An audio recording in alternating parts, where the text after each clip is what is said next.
Man, it feels so good having him back. So, the legend himself, Phoenix Master 1, is back in business, and dude, having his infographics and his analyses on the subreddit is the most helpful thing in the world. So, yeah, I've always given the homie his love and respect, but having him back now, it's like, you know that saying where it goes, you never appreciate the water until the well run dry? Well, this is what that is. This is exactly what that feels like, because now that he's back, you finally understand how much work he actually puts in. So, of course, shout-outs to the homie, and thanks to him, we have exactly what we're going to be talking about today, which is the new ace skill on Roy, Rise Above 4, which could not be the most obviously broken ace skill in the game. We're talking about a passive here that's on the same level as Instruct 4, where it's just blowing all of the other passives in the same slot out of the water. Like, Instruct is so much better than all the other C skills, and Rise Above 4 is so much better than all the other ace skills. I can't think of an instance where we've had a passive that was this much better than everything else, since, like, Lagu's Friend originally came out on Emblem Ike, or, like, Prime 4 from the Wind Tribe Claude, when that first came out, that was way better than everything else. So, like, this is another example of that, where this passive is just... It's stupid how good this is. And before we get into anything else, I also just want to highlight my disappointment with Roy's animations. So, we'll start off with the GBA animations here, of course. Look how clean that is, man. This is... To me, this was peak Fire Emblem right here, where the animations on the GBA were some of the best sprite work you've ever seen in your life. Like, the Game Boy Advance Fire Emblem games, there is a very good reason why most people refer to this as the pinnacle of the series. And it's for stuff like that. That animation will be etched in my mind for the rest of my life from the first time I saw it. And that's not even the half of it. That was just the melee version of the attack. We ain't even showed off his ranged attack with the Sword of Seals yet. Look how good this is, man. This is crazy. This is like a Dragon Ball Z Ki Blast that he's about to do here. Look at that.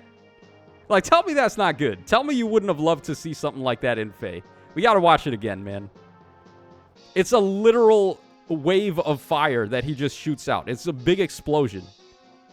Look at this. Like, our boy Roy out here shooting flaming Kamehamehas. Tell me that's not awesome. And unfortunately, the animation he got in Faye just doesn't live up to that, but it is what it is. Okay, so as I said, we're talking about the new ace skill passive, and always the contrarian, eh, Gable? I swear to God, man, I can never understand Gable. Like, I don't know what perspective he's coming from with these, but it's not like this is a one-time thing. This is like every single time. Gable is always playing contrarian. He's always playing devil's advocate for some reason that I can't fathom. So he says his ring is terrible. The A skill is not desirable unless you have all other possible A effects like he has. In this case, he's talking about the flame tiles, which Roy has, which I was so sure they were going to put on the ring, but for some reason they didn't. So that is one downside I will say about Emblem Roy's ring, is that it doesn't have the flame tiles, but instead they gave it the Fury 3 effect, which can come in handy when you're running skills that need you to have visible stats. So that's also pretty good, and then it also has the Miracle, which is the most common thing people are going to run it for. But, yeah, man, Gable, I can never figure Gable out. So, yeah, there we go for Gable. Now, let's just compare and contrast here. So all of these other A-slot passives, Diluvial Boost, which up until this point was the best armored ace skill to go for, gives you HP up 5, gives you attack, defense, and res up 9, and then after combat, you get back 7 HP. It's just blown completely out of the water by this. Visible HP up 7 and all stats up 12. Diluvial Boost is not visible stats, and it has conditions. You got to be over half HP or the enemy has to initiate. Enemy initiating is not a problem for armors. Like, that's basically going to be seen all the time. But how about just have no condition? How about just all stats up 12 and 7 HP, and then it's there whenever you want it? Like, it's permanent. Then you also do 7 true damage, and you get 7 true DR on the enemy's first and brave attack, which Like, come on, man. That's just too much. That's a little too much. Having DR, like, it would have been good enough with just the stats, honestly.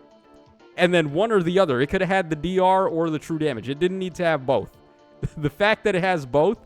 So, another comparable passive, close attack, defense, and res bond, which I'm sure we're going to get the distant variation of this soon. But it gives you close or distant counter, and then if unit is in 3 spaces of an ally, you get attack, defense, and res up 10. Neutralize penalties to attack, defense, and res. Reduce damage from foes' first and brave attack by 7. The neutralizing of penalties is okay, I guess. I mean, there's a lot of other ways you could do that. There's start of turn status effects that you could be getting that would do that. So, I mean, not a necessity, but it certainly can be helpful. But the main thing about this close attack, defense, and res bond that's not good is that it's limited to close units. So until we get the distant version of this, it's kind of just irrelevant. And again, the stats are not visible. The stats over here are completely visible and higher. 7 HP and 12 points compared to 10 points. And you got to be within 3 spaces of an ally. And you're only getting the DR. Here, you're getting true damage on top of that. Like, what are we talking about right now, man? Are we for real with this passive? Firestorm Boost, another one. This one has no restrictions, so it can be given to a wider variety of units. But these were always still okay, even though Diluvial Boost, these are armored only. There's a couple of other ones, too, like Primordial Boost and stuff. But, yeah, HP 5, double stats up 7, and then inflict guard on the enemy. Guard, which you can get on a lot of drive supports now for allies, and it's just better to have true damage and true DR, and then higher stats and higher HP. Like, the visible HP from Firestorm Boost would have been good for a mode like Pawns of Loki, but why use HP up 5 when you could get HP up 7? And then Crystalline Water. So this is still, like, one of the more meta skills. People bring up Verge of Death as well, but I think Crystalline Water is better. Mainly because of the Res Up 8 visible, which is relevant to a lot of passives that check for visible res.